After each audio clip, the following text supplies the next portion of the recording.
वे 6 घटनाएं जब मर्यादा पुरुषोत्तम राम को भी त्यागना पड़ा था संयम।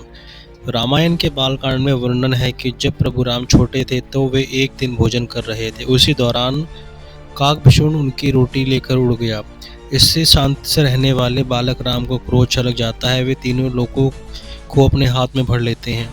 ये देख काकभक्षण को एहसास हो जाता है कि उसने श्री राम की रोटी चुराकर गलती कर दी है। इसके बाद वे प्रभु श्री राम की शरण में आकर उनसे माफ़ी मांगते हैं, जिससे उनका क्रोध शांत हो जाता है।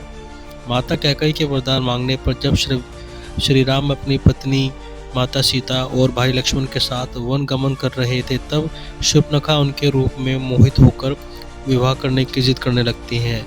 जब वे बताते हैं कि वे पहले से विवाहित हैं और सीता उनकी पत्नी है, तो शूर्पणखा माता सीता को परेशान करने लग जाती है। इससे भगवान श्री राम का धैर्य जवाब दे जाता है और वे लक्ष्मण जी को उसे दंड देने का आदेश देते हैं। माँ सीता की खोज करते हुए प्रभु राम को जब किष्किंधा पर्वत पहुंचते हैं, तो वे सुग्रीव उन्हें बताते हैं कि किस तरह भाई बलि ने उनकी पत्नी को छीनकर उन्हें अपमानित कर राज्य से बाहर निकाल दिया।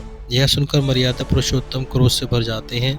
वे कहते हैं कि छोटे भाई की पत्नी पुत्री समान होती है, उसे जबरन अपने पास रखने वाले व्यक्ति मरण योग्य है।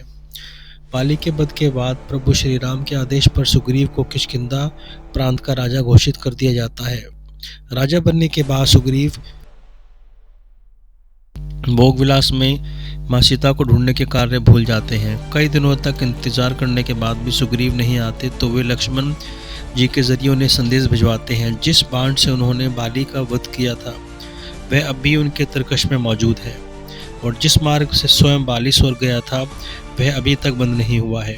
माँ सीता की खोज में रामेश्वरम पहुंचने पर प्रभु राम लंका जाने के लिए समुद्र देवता से रास्ता मांगते हैं। वे 2 दिनों तक समुद्र किनारे शिवलिंग स्थापित कर समुद्र देव की पूजा करते हैं, लेकिन इसके बावजूद जब समुद्र कोई प्रत्युत्तर नहीं देते, तो प्रभु श्री राम ने धीरज का जवाब दे जाता है। अपने धनुष पर तीर चढ़ाकर वे समुद्र देव को धमकी देते हैं कि अगर उन्होंने रास्ता नहीं दिया तो वे उसे सुखा देंगे।